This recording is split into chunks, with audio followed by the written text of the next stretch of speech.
Donc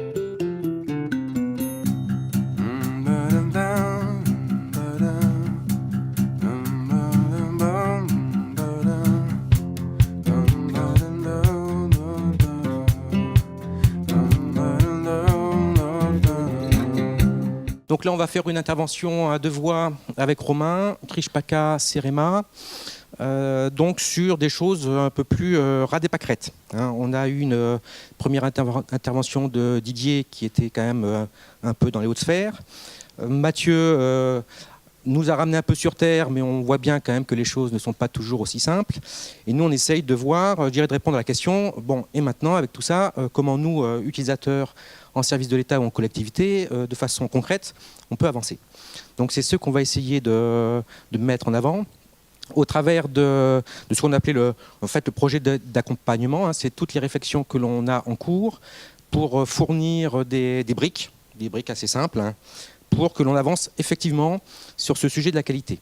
Donc alors, le CRIJ, vous avez bien compris pourquoi ils sont sur ce sujet. Vous vous demandez pourquoi le CEREMA intervient également sur cette thématique. Hein. Nous, on n'est pas des producteurs de données. Mais il s'avère qu'anciennement, en tant que CT, ou aujourd'hui en tant que CEREMA, on est quand même particulièrement à l'interface entre des politiques publiques et des utilisateurs. Et on est nous-mêmes utilisateurs de données. Et on rencontre les mêmes difficultés que celles que vous avez. Hein, c'est-à-dire que quand on doit répondre à une question qui nous est donnée par une collectivité, on va chercher de l'information un peu partout. Et une fois qu'on a ça, on se dit, bon, bah c'est bien, mais qu'est-ce que ça vaut? Je vais en faire des exploitations, je vais en retirer des éléments. Qu'est-ce que valent les conclusions que je vais en tirer? Et est-ce que les décisions qui seront prises derrière sont les bonnes par rapport aux entrants? Donc c'est à ce titre-là que le CERTU, puis maintenant le CEREMA, travaille sur cette thématique depuis quand même 2001. Hein, juste pour refaire un peu l'histoire, quand ils avaient lancé la démarche des administrateurs de données localisées, il y avait tout un chapitre sur la nécessité d'améliorer, de mesurer la qualité des données. C'était en 2001. On est en 2017. Je ne suis pas certain que beaucoup de choses aient encore évolué dans nos services. Donc là, on essaye maintenant de tenir compte, je dirais, entre guillemets, des erreurs passées, qui étaient qu'on était toujours resté sur un aspect assez théorique. Alors Didier, tu te bouches les oreilles sur des approches un peu scientifiques, mathématiques, qui en fait font peur à tout le monde. Donc on s'est dit, il faut qu'on change de paradigme et essayons de travailler de façon plus vulgarisatrice. Qu'est-ce qui nous parlerait à nous, hein, qui ne sommes pas des spécialistes, et qui a priori pourrait parler également aux autres. Donc c'est un petit peu ça que je vais maintenant vous présenter. Donc bien évidemment, accompagner la qualification des données, on ne part pas d'un terrain nu. Hein. Il y a des choses qui existent. Hein. On vous a dit il y a une norme. Il y a également des efforts qui sont faits maintenant pour standardiser des spécifications de bases de données. Parce que quand on parle mesure de la qualité, il y a toujours la question par rapport à quoi, hein. Quand j'ai un cahier des charges, c'est simple. Hein, je vérifie est-ce que les exigences ont été satisfaites. Mais quand il n'y a pas forcément de cahier des charges, que je suis sur une thématique un peu générique, ben il est bien quand j'ai plusieurs lots de données que je récupère à gauche, à droite, que j'ai une sorte de noyau central qui me dise voilà ce que je devrais trouver de façon systématique dedans. Et c'est par rapport à ça que je vais pouvoir qualifier les données que je récupère. Donc il y a la norme, il y a Covadis, mais il y a d'autres choses. Hein, il y a les travaux du CNIJ. On a vu, et puis je pense que vous en aurez plusieurs présentations cet après-midi, il y a aussi maintenant des solutions logicielles, hein, qui nous permettent d'améliorer un petit peu les travaux qui sont à faire. Mais est-ce que ces solutions sont vraiment adaptées à nos besoins? On peut parfois en douter. Là, j'ai pris donc juste, c'est à gauche, hein, c'est la table des matières de la norme, hein, donc 160 pages. Hein. Je vous ai pris aussi un extrait d'une des formules de calcul de la précision de position. Donc je vous laisse juge de l'intérêt de l'utiliser. Hein. Et puis en bas, c'est également un graphique qui présente une autre méthode de calcul qui est la distance de Hausdorff, qui est intellectuellement très satisfaisante, mais techniquement extrêmement difficile à mettre en œuvre. Donc ça, c'est sur la partie un petit peu normative. Quelles sont les limites aujourd'hui de la norme pour un usage immédiat? Et puis la dernière petite phrase que je mets en bas, qui est conformité versus qualité, c'est plus par rapport aujourd'hui aux solutions logicielles qui existent, qui sont beaucoup plus, à mes yeux, mais peut-être qu'ils en feront la démonstration inverse cet après-midi, la vérification de la conformité, on va dire, informatique des données, plus que de la mesure de la qualité dans l'ensemble de ces dimensions d'un jeu de données. Il n'y a pas d'outils aujourd'hui automatiques qui vont nous permettre d'évaluer la précision thématique d'une base de données. Aujourd'hui, je n'en connais pas. Voilà. Donc, au vu de tout ça, on met en place la trilogie classique de l'accompagnement partagé. Donc, c'est une diapositive qui doit vous rappeler quelque chose. C'est la dernière que vous a présentée Mathieu. Partager, former, outiller. Et puis j'en ai rajouté une quatrième quand même, parce que tout ça, ça marche bien, mais si on arrive à animer l'ensemble, on est quand même des communautés. Si on reste tout seul dans son coin, on a quand même du mal à avancer. Donc il y a besoin aussi de travailler ensemble avec des partages d'expériences, des partages de pratiques. Et c'est là où vous pouvez voir un petit peu la complémentarité entre le CEREMA et le CRIJ-PACA, où le CEREMA va se positionner plus sur la partie partagée formée. Nous, on est encore plus sur la, je dirais, améliorer, simplifier les méthodes, construire des formations. Par contre, on est beaucoup moins à l'aise sur toute la partie outillage. Ce n'est pas du tout notre cœur de métier, alors qu'au CRIJ-PACA, ils ont les compétences pour. Et on est encore moins sur la partie animation sur cette thématique-là, d'autant plus qu'on bénéficie ici, mais également dans les autres régions, des plateformes régionales qui sont le lieu idéal pour faire ce type d'animation. Donc, alors, je vais prendre les différentes parties une à une. Donc le partage, donc cela a déjà été dit. Le choix qui a été fait, c'est de dire la norme telle qu'elle, elle n'est pas compréhensible. Franchement, si vous avez envie de la lire, je peux vous en donner un exemplaire papier. Je suis certain que peu d'entre vous iront au bout, et ça ne présente pas forcément un grand intérêt, parce que 80% de ce qu'il y a dedans n'est pas important par rapport à ce que nous, on souhaite faire. Donc à partir de cette norme, on s'est dit on va essayer quand même d'en extraire la substantifique moelle.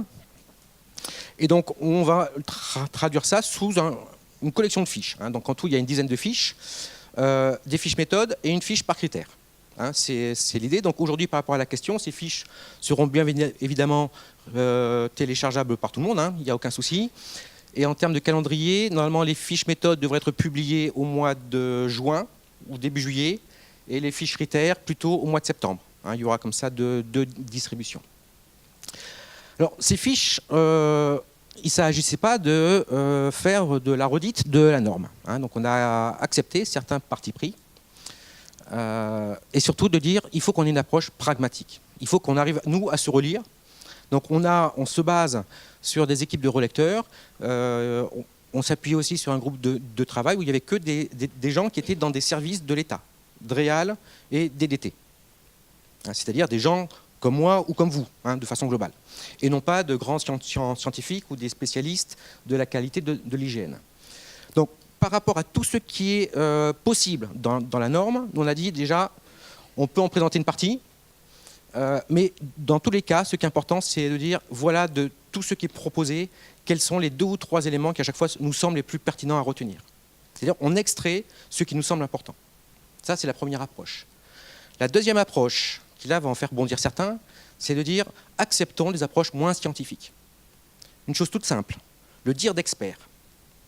Aujourd'hui, on a beaucoup de bases de données où on se dit, de toute façon, je n'ai pas les moyens de la vérifier. Ça a été fait. Par contre, il y a quelqu'un dans un bureau, il travaille sur cette thématique-là depuis 15 ans. Lui, il a quand même une idée qui n'est pas si mauvaise que ça de ce qu'elle vaut. Et ce qu'on va faire, c'est qu'on va se rapprocher de lui, c'est lui qui va nous dire. Je considère que c'est plutôt pas mal. On accepte le plutôt pas mal. Donc là, je ne sais pas si je suis dans de l'inconnu inconnu, du connu inconnu, mais voilà, c'est de dire, plutôt que de n'avoir rien, parce que c'est ça, l'alternative, on n'a rien. C'est de se dire, j'accepte des retours qui ne sont pas forcément fondés sur de la statistique, sur de la mathématique, sur de la mesure, mais qui est toujours mieux que rien. Sauf qu'en même temps, que je dis c'est pas mal, je dis quelle est la méthode qui me dit que c'est pas mal. Je dis que c'est à dire d'expert. Je ne vends pas je ne dis pas que ça vient de traitement informatique.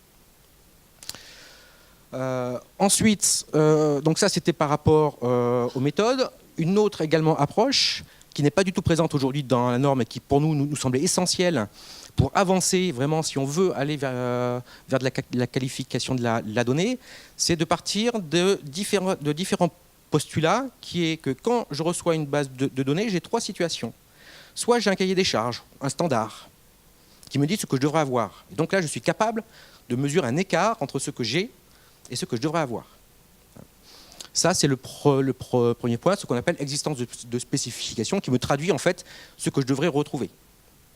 Deuxième situation, je n'ai pas de spécification. Par contre, je sais qu'il existe quand même des sources de contrôle qui vont me permettre, je dirais, de qualifier d'une certaine façon les données que j'ai. Et la troisième situation, c'est quand je n'ai rien. Hein, j'ai une base de données des éoliennes, et la base de données que j'ai, c'est ce qui est peut-être le plus précis, le plus actuel. Comment je fais pour la qualifier par rapport à autre chose? Je ne peux pas. Hein, j'ai la référence, en fait. Et c'est cette référence-là que j'ai à qualifier. Voilà. Donc c'est ça un petit peu les partis pris. C'est on ne retient que ce qui nous semble pertinent et utilisable. On accepte des simplifications par rapport à la théorie, je dirais, un petit peu scientifique de ce qu'il faudrait faire. Et puis, on a des sortes de cas d'usage, hein, avec les différents types de situations et qu'est-ce que l'on propose en face de chaque type de situation. Ces fiches s'adressent clairement, alors quand même plutôt à des gens du métier. Hein, on ne s'adresse pas au grand public, on s'adresse plutôt à des géomaticiens, mais des géomaticiens comme vous et moi, hein, et non pas des experts. Voilà. Donc là, vous avez un exemple des fiches où au final, il y en aura une dizaine.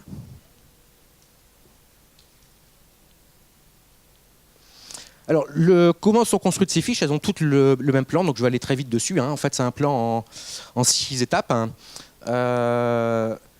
La première, c'est on rappelle les définitions de la norme. La deuxième étape, on décrit les différentes mesures possibles proposées par la norme. Alors, quand je dis on décrit toutes les mesures possibles, c'est pas vrai. Hein. Précision de position, il y a 42 possibilités proposées par la norme. On ne va pas vous lister les 42. Hein. Donc, on vous présente les 4-5 qui ont du sens. Hein, que l'on peut comprendre. Le arc tangente de tout à l'heure, celle-là, on ne l'a pas gardé. Hein, elle n'apportait pas grand-chose. On liste quels sont les indicateurs qui ont été retenus. Ensuite, on passe, donc ça, c'est la partie plus liée aux critères de qualité lui-même. Et après, pour ce critère-là, on passe sur les méthodes de contrôle. Et donc, par rapport à la fiche générale sur les méthodes de contrôle, on fait un focus particulier sur ce critère-là.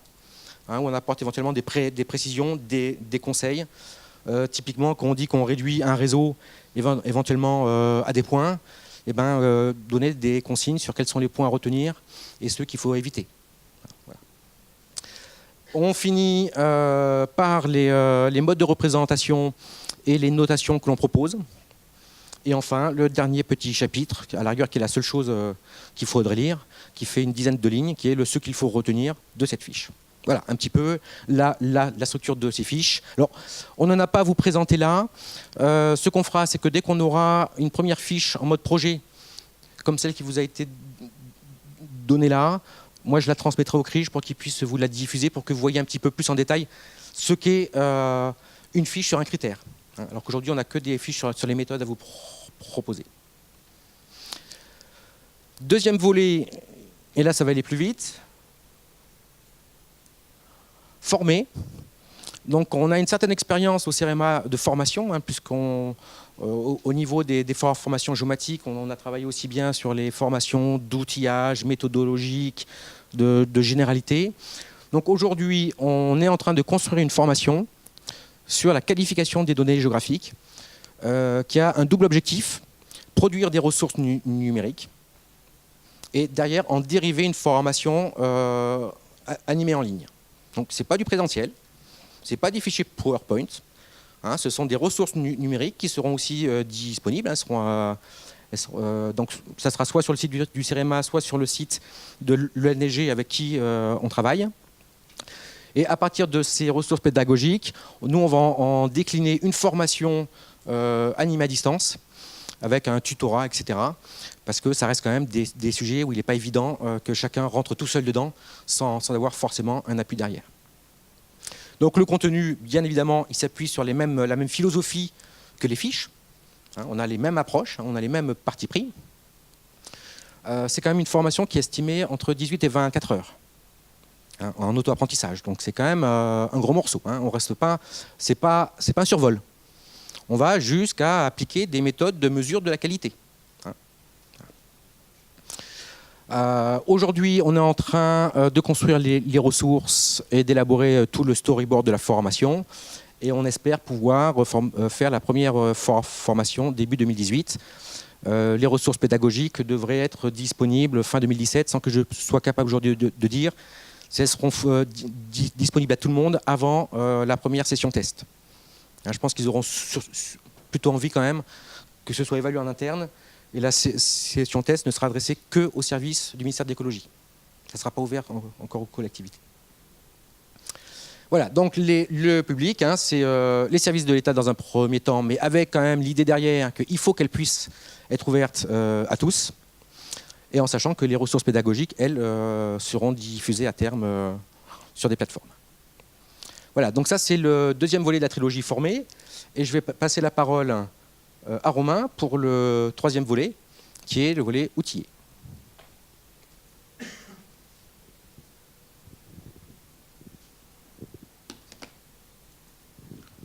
Oui, à la fois sur le troisième qu'on a vu tout à l'heure sur les outillés, ou surtout après on verra l'animation.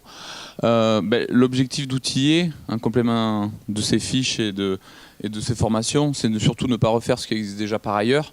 Donc on en verra cet après-midi à travers, encore une fois, ce que je dis en introduction, les outils, les process qui existent à la fois dans le commerce ou dans le monde du libre ou dans le monde du contributif. Et depuis quelques années, il s'en est un peu émancipé, industrialisé. Et en effet, nous, on a essayé de reprendre un peu ce qui existait un peu de meilleur, de le confronter par rapport à travers à travers les communautés, à travers les utilisateurs, de tester avec vous certains processus sur la qualification des données. Encore une fois, à travers les données métiers qu'on est obligé de remettre sur le site du CRIJ ou les référentiels qu'on achète. Et donc, on a à la fois eu une certaine expertise sur ces outils-là, qu'on verra tout à l'heure, qu'on laissera exprès à des retours d'expérience au niveau des collectivités ou cet après-midi au niveau on va dire des industriels. Mais c'est aussi, quand on parle d'outiller, c'est de regarder les points qui bloqueront à la fois sans outillage, c'est-à-dire qui nécessite de travailler avec vous, parce que c'est bien beau de mettre tous ces outils à disposition, mais si derrière on n'arrive pas à avoir en retour de vous, si vous n'arrivez pas à les manipuler, on verra ça, Stéphane vous montrera un peu ces chaînes de qualification et ces services qu'on met à disposition, et on veut un maximum vous offrir et vous donner la main pour, même si on a des outils en ligne, que ce soit à vous aller vers l'utilisation de ces outils ou de ces process qu'on met en œuvre. Donc pour faciliter le travail de qualification de ces données, ça passe automatiquement par la création d'une interface graphique pour aider à la mesure de précision, à la fois automatiser le calcul de certains indicateurs que tout à l'heure Mathieu a parlé, de les rendre un peu plus concrets et opérationnels quand on qualifie une donnée. C'est bien beau d'avoir une norme, mais après derrière, qu'est-ce qui se cache derrière? Mathieu en a un peu parlé tout à l'heure. De faciliter, de simplifier à la fois la production des rapports qualité, selon les différents modes de représentation qu'on va voir tout au long de cette journée.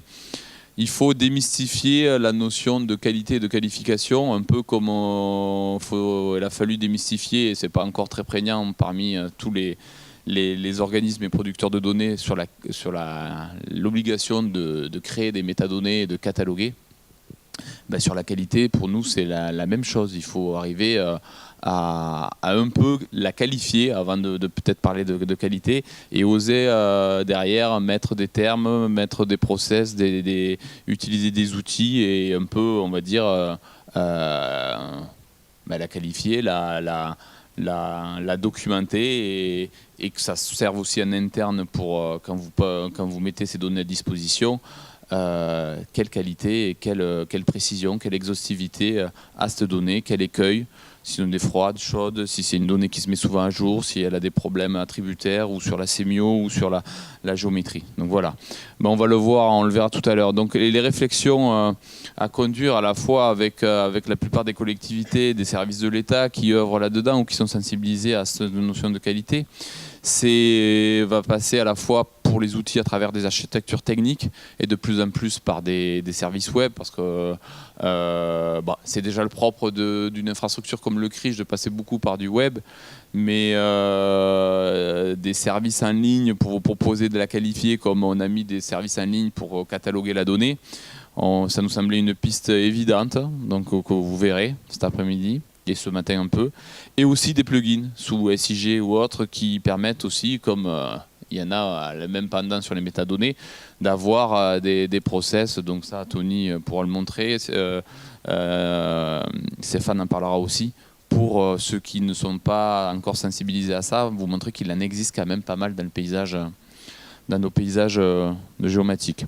Jusqu'où aller, c'est sur des outils d'aide ou surtout des outils de certification sur lesquels, encore une fois, on a pas mal navigué et pas mal développé de choses ou fait développer. Donc on y reviendra tout à l'heure pour vraiment vous illustrer ça à travers des exemples de Stéphane ou des retours d'outils qui existent cet après-midi. Je passe sur l'animation. L'animation, c'était, je ne sais pas si tous, je reviens sur ton, il y a pas voilà, sur ton schéma du début, voilà, la trilogie, pardon.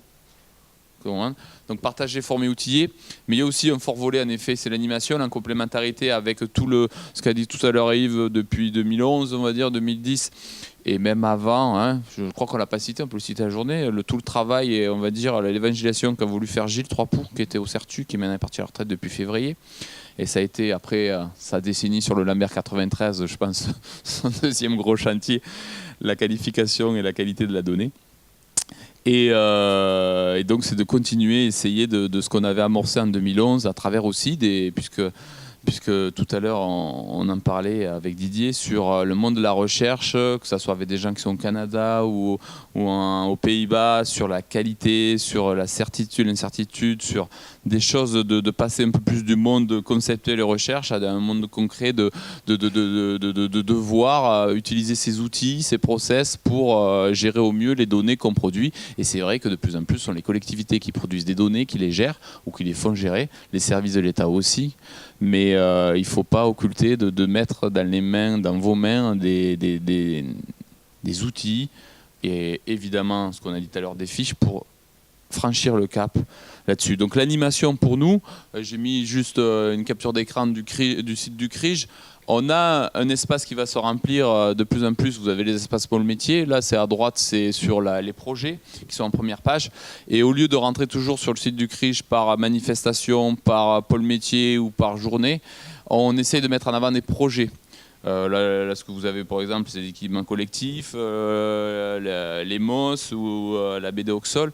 Et on a aussi mis en avant, comme on a sur l'Open Data, un espace sur la qualification des données qui va drôlement s'enrichir avec ce qu'on aura dit aujourd'hui, avec en effet des liens ou ce qu'on va produire, ce qui va être produit avec le CEREMA. Et donc pour permettre aussi à la communauté et à la région, à la communauté géomatique régionale, au réseau, d'avoir un espace où trouver des informations, où pouvoir échanger, où pouvoir récupérer un maximum de documents et de liens vers les outils, parce qu'il en existe, vous allez le voir, vous n'êtes sûrement pas au courant, mais ce qu'on va sur le site du CRIJ, qui est en refonte à l'heure actuelle au cours d'un marché, on ne sait pas forcément où trouver, si on s'intéresse à la qualité, à part de le googliser, des informations sur cette thématique. Un des points aussi sur lequel nous, quand on parlait de qualification de données, on en parlait là depuis ce matin, c'était aussi dans le cadre d'une plateforme, et Stéphane le montrera un peu, ce qu'on appelle l'auto-évaluation des données. L'auto-évaluation des données, j'ai pas mis de capture d'écran là, on le verra.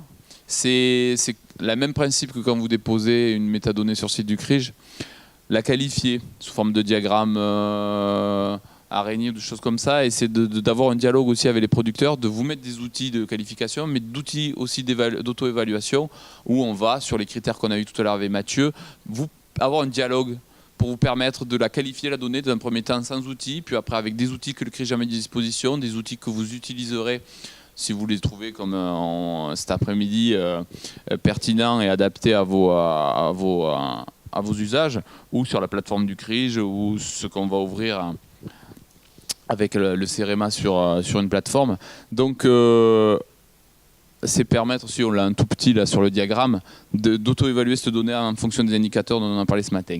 C'est pour ça qu'entre le CEREMA et le CRIJ, à travers ces différentes complémentarités dont on vient de parler, sur ce chantier de la qualité, On est plutôt, côté CEREMA, des focus ou de cibler sur la méthodologie, l'expérience des formations à distance, et le côté CRIJ sur le fait de développer, de faciliter les apports techniques, puisqu'on a un centre de ressources, et aussi sur l'animation du réseau. Et donc, vous réunir, avoir un lieu neutre de se réunir, et non pas forcément sur des groupes de travail thématiques, sur l'agriculture, sur la forêt, sur l'urbanisme, mais aussi sur la qualité des données. Donc je pense que ce journal-là est une première étape pour essayer de mettre des mots sur la qualité, de faire prendre conscience de choses, et d'aller un peu se continuer, mais on en fera rapide synthèse en fin de journée sur les moyens dont on va s'organiser ensemble pour ceux qui sont volontaires, pour vous accompagner et travailler sur thématiques de la qualité. Et ceci explique certaines co-animations de partenariat avec le CEREMA dans le cadre d'un PIA. Donc le PIA, je ne sais pas si tout le monde sait ce que c'est un programme d'investissement d'avenir porté et lancé par le Premier ministre, ça devait dater en 2013. C'est vrai que on est toujours là, le PIA, enfin, il y a plusieurs PIA, mais le PIA sur le développement de l'open data dans les territoires, c'est la deuxième vague. Alors le premier PIA était toujours dans la transition numérique de l'État et modernisation de l'action publique. Des gens, peut-être parmi vous, ont connu les PIA qui ont permis de financer des projets comme la plateforme sur les ERP, portée par l'IGN, ou la BAN. Donc c'est dans ce cadre-là que des projets d'intérêt nationaux ou thématiques voient le jour. Il y a eu en Occitanie, comment s'appelle, Open, non, comment s'appelle le projet sur l'Open Data, c'était Data Lab, non, Open Data Lab, je ne sais plus, à travers le SGAR, sur développer des plateformes Open Data. Et donc là, la deuxième vague qui a été lancée, il y avait un appel à projet qui s'est clôturé mi-mai environ, 9 mai, c'était développement de l'Open Data dans les territoires, donc pour les territoires. Pour les territoires, mais il fallait être une collectivité si on voulait être porteur de projet de plus de 100 000 habitants. Et les EPCI n'étaient pas concernés, c'était les régions, les départements et les villes.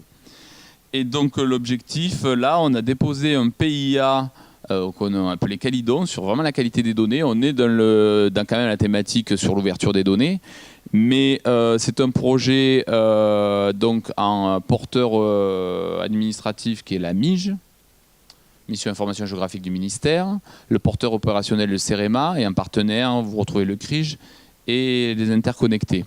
L'objectif est bien d'accélérer tout ce qu'on a dit tout à l'heure, hein, un peu le contenu de notre réponse se résume aussi à ce qu'on vous a présenté entre Yves et moi, sur accélérer la production des produits d'accompagnement et aussi confronter les méthodes aux possibilités sur quelques territoires. Les quelques territoires qu'on a visés dans les approches, si le projet est retenu. Alors initialement, les réponses doivent être mi-juin, mais aussi bien l'été passera dessus en fonction des instructions, on va dire, c'est quand même dans une mouvance assez politique là, des élections présidentielles et législatives, donc je ne sais pas si les personnes qui instruisent retarderont, mais il y avait, je ne sais pas combien il y a eu de dossiers déposés éligibles, il y en a un paquet, je crois que l'enveloppe était autour de 2-3 millions d'euros, il y avait un maximum 20 ou 30 projets qui peuvent être retenus, et l'enveloppe, pour vous donner, c'est à peu près maximum 500 000 euros. Donc l'objectif de ces PIA, c'est d'avoir de l'argent frais, où vous valorisez à travers les collectivités ou les services de l'État de l'ETP, et puis derrière, vous avez de l'argent frais pour faire développer des projets, que ce soit en externe avec des sociétés ou en recrutant sur des dossiers très, très précis. Le CRIJ a déposé un PIA sur les équipements collectifs et services publics, mais ça n'a rien à voir avec la qualité. Mais sur la qualité, les livrables, ici, c'était vraiment d'avoir tout ce corpus méthodologique, des supports pédagogiques en ligne dont il va parler, les outils. Et les bénéfices attendus, ce sont surtout sur l'acculturation largement accessible et partagée. Donc nous, quoi qu'il arrive, même sur le PIA, on est partenaire dans le PIA, on continuera, et même le CEREMA à œuvrer là-dedans. Et c'est de profiter de ce que le CRIJ peut donner comme réceptacle et comme, on va dire, comme lieu d'échange et de travail sur l'acculturation sur cette thématique, sur l'harmonisation des pratiques, notamment pour les plateformes sur l'ouverture des données, un gain qualitatif en faveur de la réutilisation en affichant quand même une certaine représentation de la qualité, Côté quantitatif, c'est dans la démarche d'ouverture des données, en évacuant tout ce qui est les craintes de la qualité. Non, je ne diffuse pas ma donnée parce qu'elle n'est pas de bonne qualité, etc. Et côté efficience ou efficacité, c'est dans la mise en œuvre de métadonnées de qualité. Donc tout ça, c'est une trame sur lequel on avait essayé de donner corps depuis quelques années. Le CRMA y était dessus en tant qu'organisme, on va dire, pas étatique, mais sur la qualité au sens normatif et comment faire prendre en compte ça. Nous, le CRIJ, en tant que structure opérationnelle, et je pense qu'on continuera, quoi qu'il arrive, sur ce domaine-là, PIA ou pas PIA. Mais c'était juste pour vous présenter quand même quelque chose d'opérationnel qu'on a voulu estampiller, donner une valeur nationale en portant ce projet au niveau national et en répondant à cet appel à projet. Voilà sur le... Je pense que c'était côté timing, puisque j'ai vu... C'est bon niveau... on peut répondre par contre par rapport à toute cette démarche sur l'accompagnement, les actions, les projets en cours sur la qualité. Si vous aviez une ou deux questions, une réaction, avant de faire une pause et d'échanger informellement et d'avoir les retours d'expérience sur vraiment comment les 2-3 structures qui vont vous présenter se sont confrontées à la qualité avec leurs outils, avec leurs problématiques. Est-ce que sur ce que Yves vous a présenté, est-ce que vous avez des questions ou des réactions? Pas encore. Oui. Oui. Attends, je vais passer le micro. Moi, je suis désolé d'avoir été considéré comme stratosphérique, parce que c'est pas ce que je pense.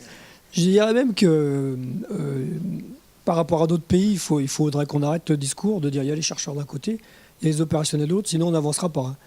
Donc moi, mon avis, c'est exactement l'inverse. Je pense qu'on doit travailler ensemble. Alors, en plus, on est très pragmatiques, les chercheurs. Hein. Contrairement à ce qu'on peut penser, on a des questions comme les vôtres, en fait. Hein. Après, on les traite peut-être différemment. Tout à l'heure, le théorème de Bayes que j'ai présenté, si quelqu'un vous bazarde à la figure un théorème de Bayes, personne ne comprend. Mais je pense qu'avec l'histoire du bistrot, tout le monde a compris ce que c'était que des probabilités conditionnelles. Donc le problème, il est là. Il est plutôt sur la façon dont on cherche à interagir entre nous pour pouvoir avancer la main dans la main. Donc voilà, je n'ai pas du tout bondi sur ma chaise. Parce que moi, j'accepte le que tu me proposes. Et je trouve qu'il est super. C'est génial de faire ces fiches. Mais en tant que scientifique, je me dis quand même, c'est dommage qu'on ne puisse pas, nous, apporter aussi des éléments de réflexion là-dessus. Voilà. Non, ma remarque au départ, c'était plus, c'est vrai que tu avais une approche très globale de l'ensemble des dimensions de la qualité, alors que là, nous, on est quand même beaucoup plus sur la donnée. On n'est pas forcément sur les usages ou les utilisateurs, tu l'as bien compris. Tout ce que l'on fait pour l'instant, c'est essayer de qualifier les entrants d'un processus et pas forcément les sortants. Voilà. Donc tous les aspects sur l'incertitude, la propagation des erreurs, ce sont des choses, si tu veux, qu'on a en tête, mais qu'aujourd'hui on n'a pas voulu mettre sur la table, parce qu'on se dit là c'est quand même une dimension supplémentaire, et tant qu'on n'aura pas déjà atteint certains objectifs à un premier niveau, on ne voit pas comment déjà commencer à discuter, dialoguer sur un second niveau. C'était plus dans ce sens-là. Voilà. Si vous n'avez pas d'autres questions, moi je voudrais juste partager un rêve avec vous.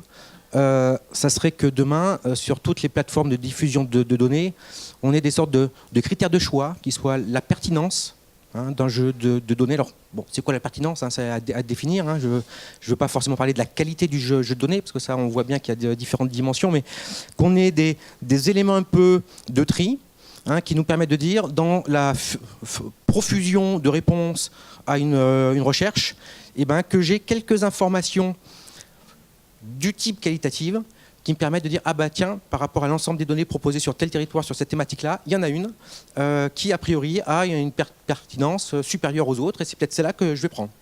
Voilà. On n'y est pas encore.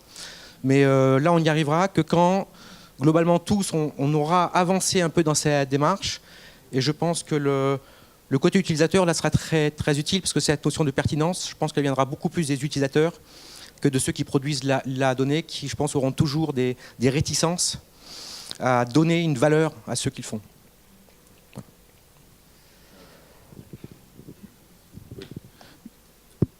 Je le défrise, ça après on aura là.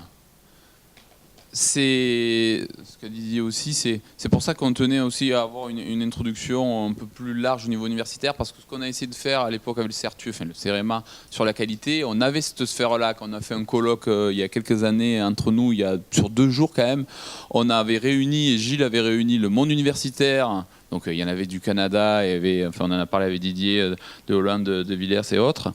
Et on avait le monde des plateformes, ou des utilisateurs, les représentants des plateformes. On avait le SI17 qui est en Charente, il y avait le CRIJ, je ne me rappelle plus qui. Et puis après, il y avait les consultants.